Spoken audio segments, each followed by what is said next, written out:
All right, guys. Welcome back to my channel. Thank you for coming back to my YouTube channel. I really appreciate you coming back. If this is your first time, thanks for coming. I really appreciate you clicking on the video. For those of you that haven't seen my videos, you'll notice that I'm in a new set. Got a brand new set for this video. I'm just in my daughter's bedroom. It's because my wife is working from home this morning, and she's using our front room office space. So I'm tucked back in my daughter's bedroom shooting my intro and stuff for you this week. So no big deal, just not my normal spot. But this week's video, we're going to look at a room tour and show you where all the magic happens. I just really enjoy my space. I've created this space from the ground up. When you see my room, there's not a lot of brand new equipment in there. Most all of the equipment in there was bought used. It was bought through OfferUp, Craigslist over the last 12 years, and I just keep fitting stuff together. You know, you grow slow, and that way, you know, your room can grow with you. You know, all these guys that get into this hobby and buy all these gigantic racks and top notch and, you know, enclosures and whatnot. I've kind of slowly grown into that. I mean, when I first started, it was, you know, a lot of tanks, you know, 40-gallon breeders, 10 gallons for babies. The 40 gallons were for adults. You know, I had maybe 15, 20 animals. I was already breeding. I was breeding animals in fish tanks, man. Ball pythons are very forgiving animals. I've kept ball pythons in every type of enclosure that you can imagine. And you're gonna see in my snake room that I keep ball pythons still to this day in different types of enclosures, the normal enclosures that people use in this hobby. It's just kind of me showing you again, I'm not the same as all these other guys out here doing this. I'm unique. I'm different. And I haven't spent a lot of time in this hobby tooting my own horn and saying, look at me. When I got into this hobby was about building your collection. It was about what you could produce, not what you could buy. And I still like it that way.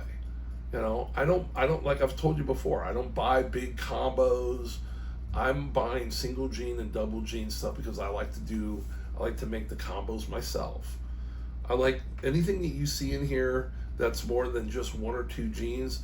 It's one of two people produced it. Either I produced it or Jeremy Kloss produced it. But neither one of us produced it. If it's more than single gene or double gene, it's not in my collection. So that's where I'm at. Take a look at it. You're going to see it's a great snake room. I love it to death. You know, your thoughts. Tell me what you think in the comments. You know, do you have a room? Do you have a space for your hobby? And like I said, it's just my favorite place in the world to be. It's my emotional and mental reset area. And the great thing is the snakes don't have questions. They don't care how you're feeling. They just want a fresh bowl of water and some clean cage to deal with.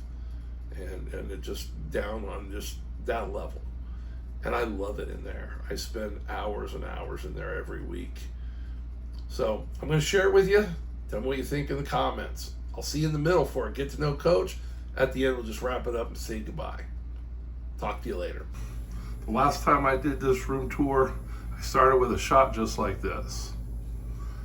This door leads to my favorite room in the whole world.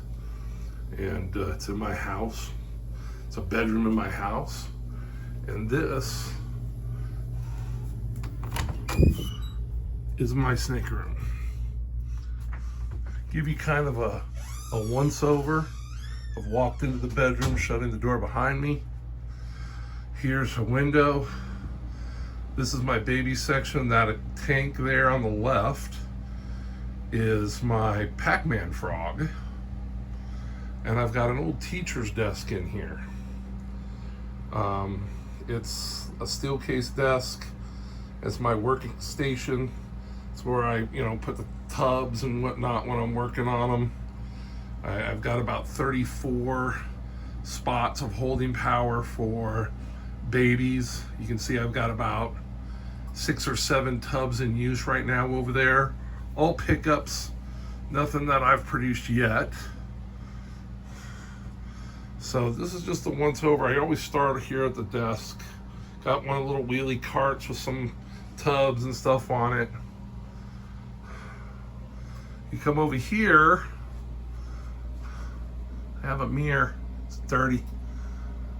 I cleaned a lot in here, but I didn't clean everything. I didn't clean a lot of glass. And then this section over here, these are Vision 222s. I have a 4 stack of Vision 222s. These are all adult female ball pythons. For all of you that say that, oh, it's just us breeders that we just cram our stuff into racks. There's 4 adult female ball pythons in Vision 222 display cages. I got my, this is my Kiss stool. Saw them in concert in the 80s. It was pretty cool. All right, so that's adults. And we come over here, I got a couple of Vivarium electronics and a, what is the other? Exoterra running a couple of these. So I've got a VE 300x2 that's running these 2 stacks. That's 17 tubs. Those are all males, adult males. This one is being run by that little Exoterra up there. It's a proportional thermostat as well. These are all adult male breeders as well. Then I've got a VE 100 that's just running this 4 drawer. And these are grow up females. Okay, we come over here. There's my tripod from trash can. There's the door we walk through and my dusty hunting hat because I never go hunting. And then these are animal plastic 2 by 1 by 1. I'm sorry, 2 by 2 by 1. So it's 2 foot wide, 2 foot deep. You can see the reflection of my ceiling lamp there. They're 2 feet wide, 2 feet deep, and 1 foot high. They're about 14 inches high. Back in the day, these were called ball boxes. And I traded some snakes for 4 of them. So those are ball boxes made by Animal Plastics. Those are all Animal Plastics 2 by 2 by 1s. This is the only homemade rack that I have here in the in my room. So those again, 4 adult ball female adult ball pythons, and then this is for grow up females, and I got a couple big males at the bottom. And then into the corner, this is my holdback rack. This is where after they come out of the baby rack, this is the first stop for my holdbacks. I got about 3 animals in this 12. It'll hold 12. It's being run again by a little Exoterra thermostat up there. And then this is my incubator. And yeah, we'll take a sneak peek in there in a minute. Yeah, there's 3 clutches in there. I can show you some neat stuff in a minute. And that, well, let me go back to that. That'll show you probably what our video will be next week. See that one with the white lid? Yeah, they're all hatching out of the egg. Just waiting for them to shed, and we'll go and do an update. So this is the VE rack. This is a VE6 with a VE2 sitting on top of it. I've got running on here, I got, again, let me move my Raider mug. Again, I'm running VE thermostats for these 8 tubs. I've got another VE2 out in my storage that I plan on putting on top of here and making it a 10, and then I'm looking for another 6 stack to make it a total of 16 tubs in this stack. Then the beast. I got to try to back up This is a ARS 7030. Just means the tub is a 70 series size. When you hear 70 series means the tub's about 3 feet long by about 18 inches wide. That's a 70 series tub, and just about every tub manufacturer is going to call that a 70 series. So 70 series tub rack here. That's 30 adult female ball pythons. And then over here in the corner, which I'm running, like Inkbird little thermostats on all my cages. Each cage has its own thermostat. There are 6 cages over here. 3 ball pythons. The top is a ball python. The top is my Axanthic female. And then this one underneath here, the second one down, that's an Axanthic bull snake. 2 Axanthics, 2 different species. And then that brings us back to the front.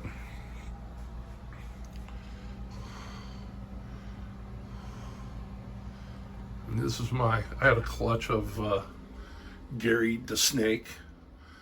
I think I got 3 of them. I had a clutch full. Everybody gives them to me. I don't, everybody in the family thought that would be the greatest thing to everybody give me one of those. So there it is. Just a real quick once over again. Hopefully I'm not making you dizzy. Normally I'm on a tripod, so I don't do a lot of this free-handing.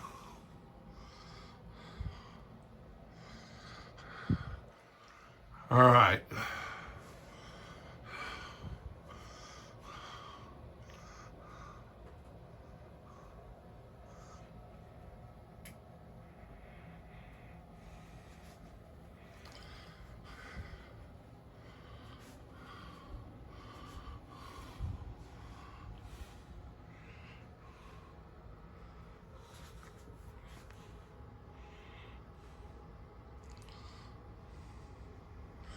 There we go. Just want to give you the full once over.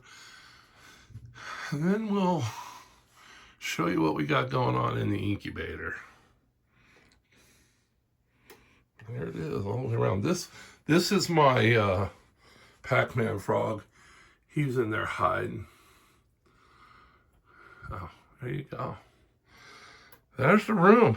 Now we'll show you some what's going on in the incubator. How's that sound? My Copenhagen. I'm an avid Copenhagen chewer, so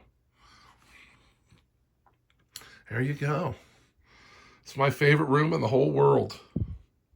That's it. Let's check out what's in that darn incubator. Okay, what's in this gosh darn incubator? It's incubating. Let's see. Hey guys, welcome back to another Get to Know Coach. In this Get to Know Coach, I think I'm just going to talk to you about, what my place in this hobby is as a hobbyist. Like I've said before, I think I've said on this channel before, is I've never vended a show. I don't know that I ever plan on vending a show. I didn't get into this hobby to be a vendor at reptile shows. That's never been of interest to me. I got into this hobby because I really like ball pythons. Ball pythons are my favorite species of snake. I've just always thought that they were, even in the wild type form, a beautiful animal, a really peaceful animal, and just just an animal that I've always been interested in.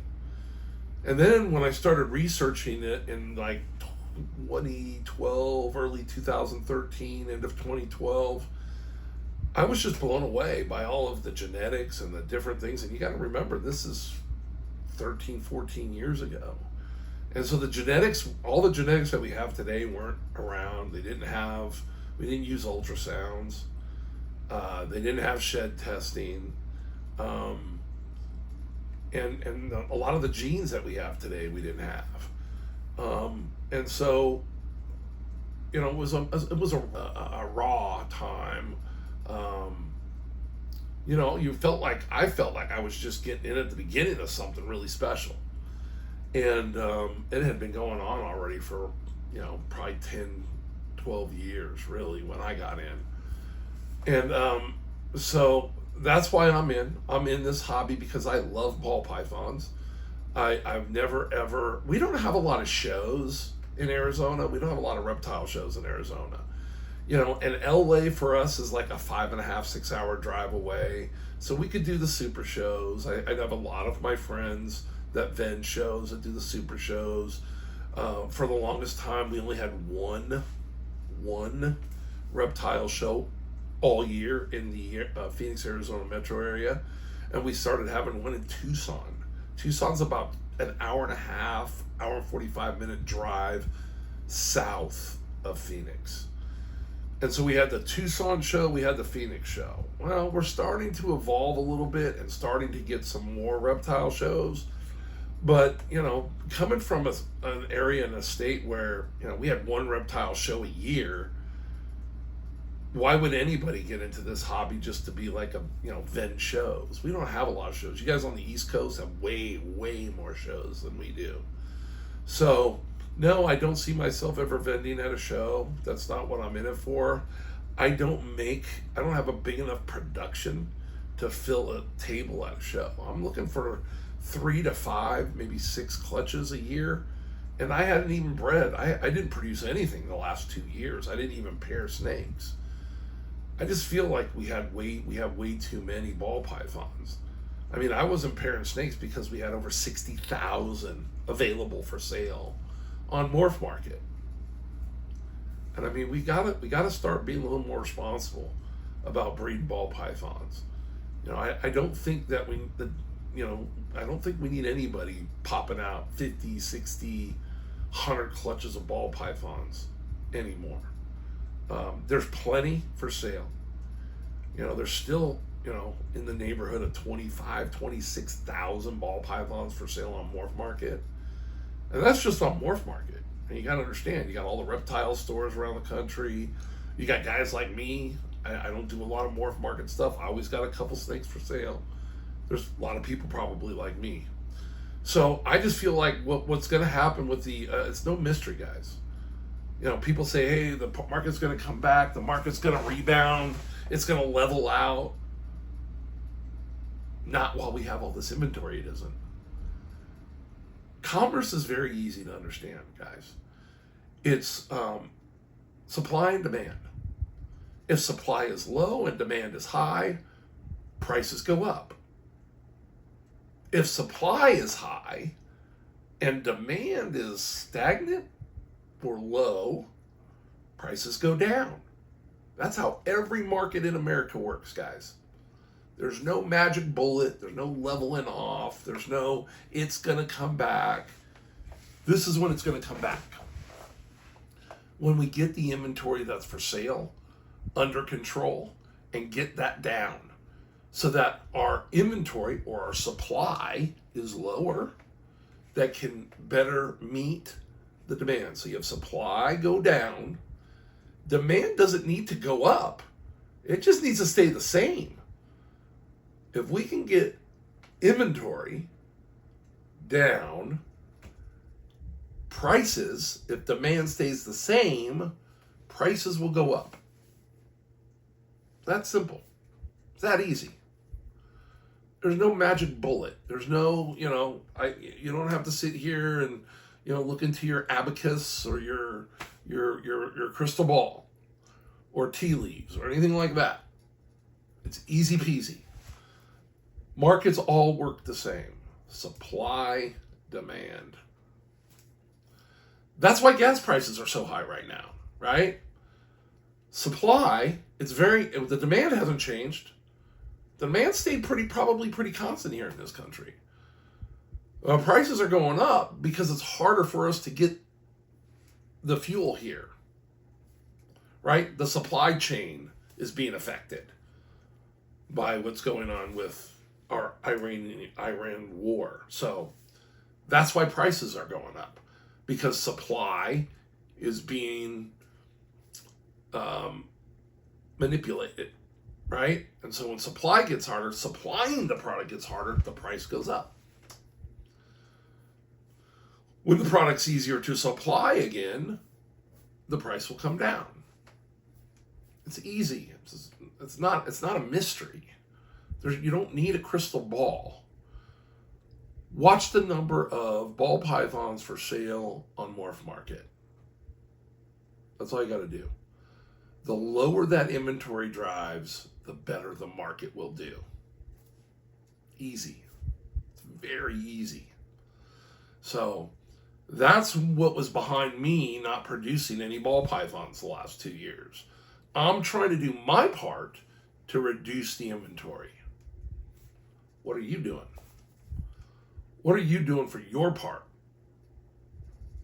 to decrease the inventory of available ball pythons?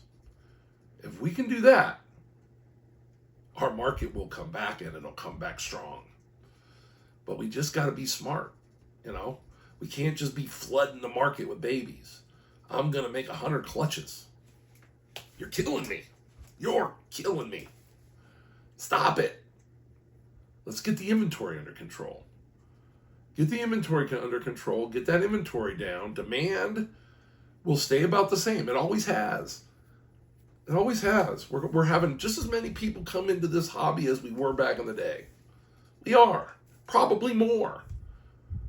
But our inventory is so high,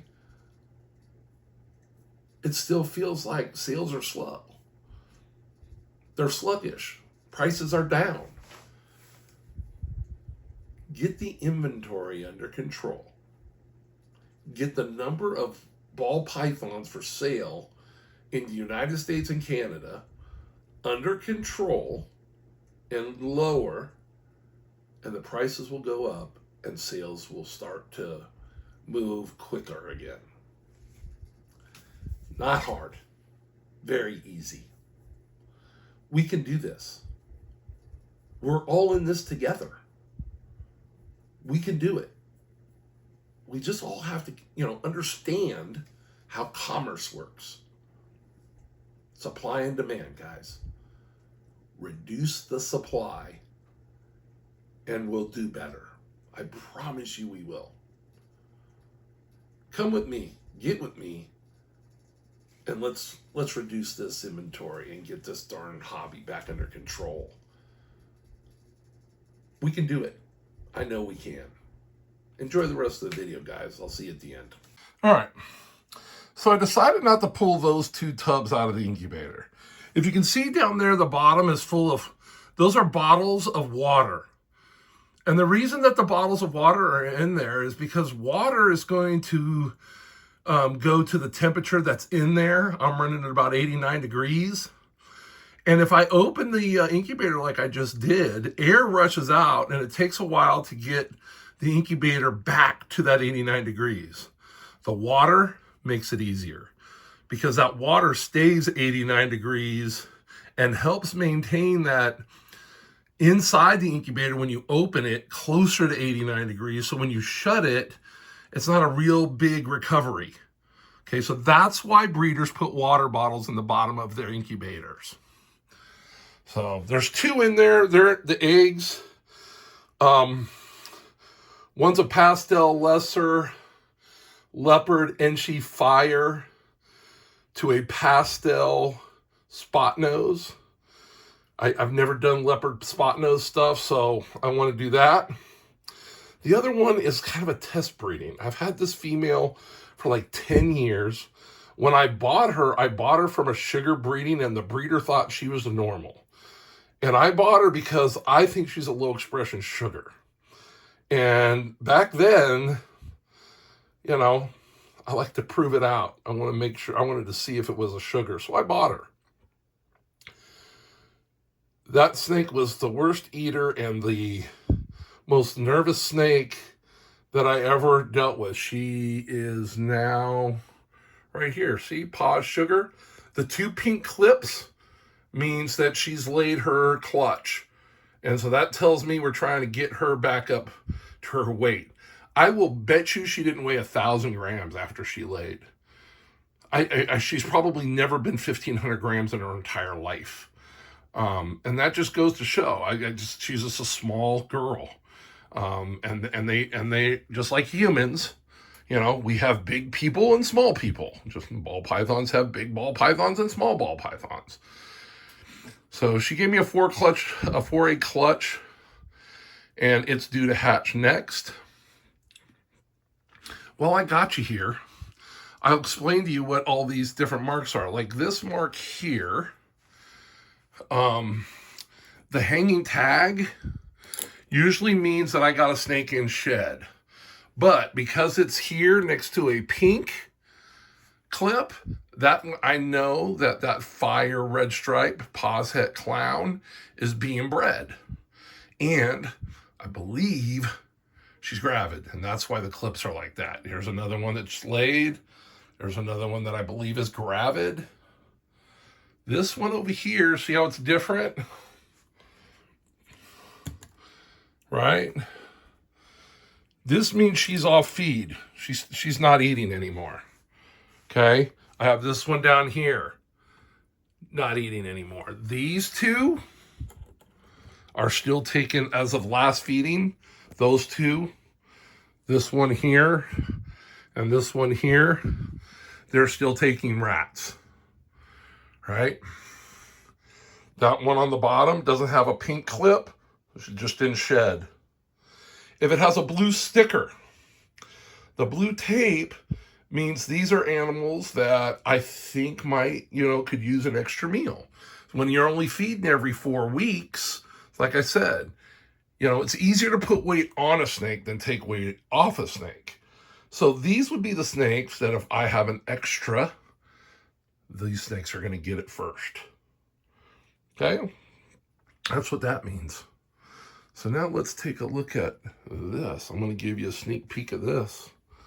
This was a pastel lesser cine leopard paws het pied to a desert visual desert ghost paws het clown. The eggs were laid on March 12th. Day 60 would have been May 11th. It was 5 good eggs and 0 slugs that I didn't fill it in, but it was 5 good eggs and 0 slugs. We'll talk about those next week. There you go. Tune in.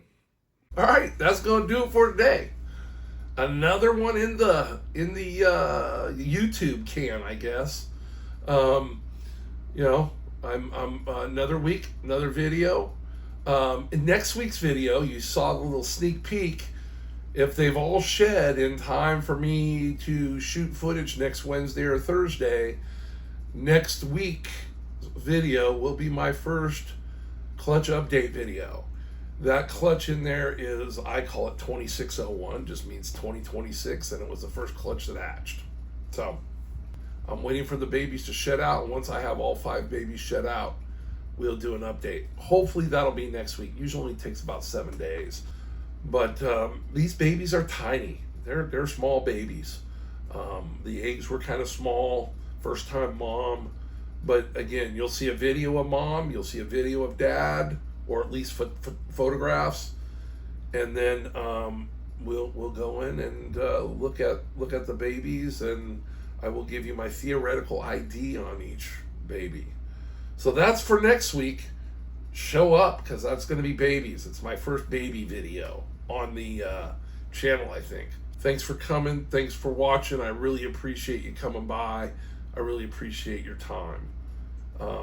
It means a lot to me. I promise. I go in there and I look how many people have watched, how many subscribers have I gotten since the last time I looked. It's been going slow, but you know what? Every time the videos are getting more views than the last one, or getting way more views quicker than the last one. So I really appreciate you. I really appreciate you. I'm really trying to grow something here that's special. I'm trying to grow a community here.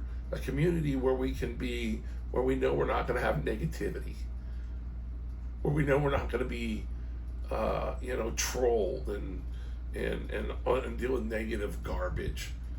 I just want to set up just a positive place in the ball python community where people can come and know that that's just not going to be tolerated here. We're just not going to do that.